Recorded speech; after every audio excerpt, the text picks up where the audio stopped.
a mineral-rich powerhouse of the West African coast, is weaponizing massive diamond repositories and untouched Atlantic shorelines to anchor global trade loops. Sierra Leone runs on a unique currency redenomination, intense monsoonal divides, and significant infrastructural friction. This modernized gateway tests whether it can function as a hub for budget-conscious remote workers, or if it remains the exclusive domain of highly compensated mining and NGO specialists. The economy is sharply bifurcated. High-end Western comforts sit completely detached from local coastal rhythms, creating two entirely separate pricing tiers. Surviving and profiting in this environment means choosing your operational matrix. You either pay the premium for an insulated, imported bubble, or you develop the adaptability required to navigate the authentic local grid. Sierra Leone has recently modernized its immigration framework to capture foreign capital. Citizens of ECOWAS nations hold complete visa-free entry, while most Western and Indian passports filter through a highly streamlined visa on arrival or e-visa platform. But digital approval is only step one. To physically clear the desks at Freetown International Airport, your passport must hold a strict 6 months of absolute validity, and you must hand over a mandatory physical yellow fever vaccination certificate. Once on the ground, bureaucracy gives way to the primary environmental constraint, the intense tropical monsoon climate. The year is split into two drastically different operational realities. From May to November, the country experiences one of the heaviest wet seasons in West Africa. Torrential afternoon downpours and localized flash floods will completely sever dirt path logistics outside the city centers.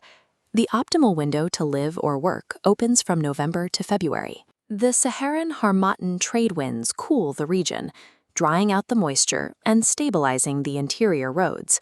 Spontaneous, unstructured travel fails here. Strict bureaucratic compliance at the border and precise seasonal timing are non-negotiable. To navigate the financial grid, you have to understand the new Leone. The central bank recently removed 3 zeros from the old system, streamlining the cash flow. If you plug into the local budget pathway, utilizing domestic transit networks, and sourcing organic produce from street-level commerce, your hard currency extends incredibly far. This adaptability grants you access to robust, slow-simmered Creole staples. For $3 to $7, you secure massive, protein-heavy plates of cassava leaf stew, deeply infused with palm oil and smoked fish. This quadrant chart maps housing costs against security. Regional apartments sit around $300. But entering Freetown's premier expat corridors pushes you top right, demanding $1,400. This premium covers mandatory off-grid redundancies, like private generators, instantly neutralizing any location arbitrage. Your cost of living is a direct reflection of your resilience. Pay with your comfort to engage the local economy, or pay exorbitant financial premiums to maintain an imported standard of living.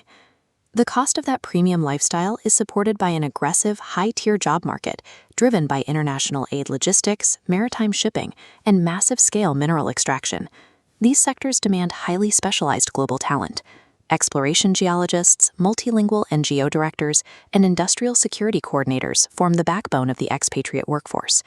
This bar chart reveals the massive disparity in the labor market. While domestic statutory wages remain heavily compressed, those specialized international consultants pull hard currency packages ranging from $2,500 to over $5,500 a month. But those salaries come with conditions.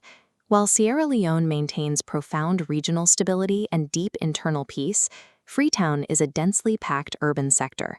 Foreigners must navigate active, opportunistic property crime, daytime pickpocketing, smartphone snatching in crowded markets, and petty scams are constant operational vectors.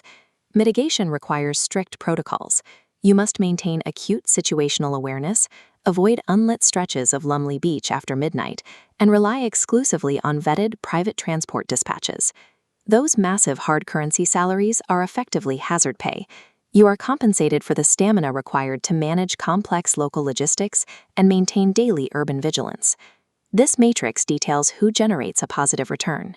For the specialized expat, massive salaries easily absorb premium housing, yielding a lucrative, insulated lifestyle. For the budget traveler expecting cheap luxury, the ROI is completely negative.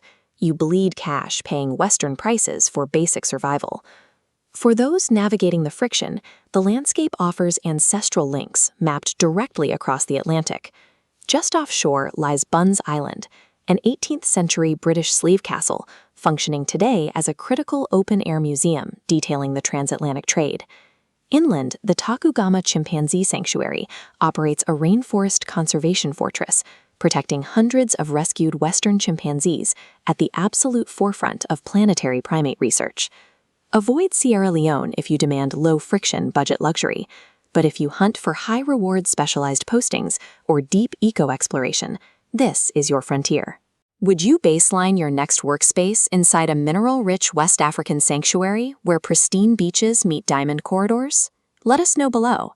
Next stop, Singapore, the hyper-advanced financial hyperdome and the sovereign smart city titan of Southeast Asia. Subscribe to stay real.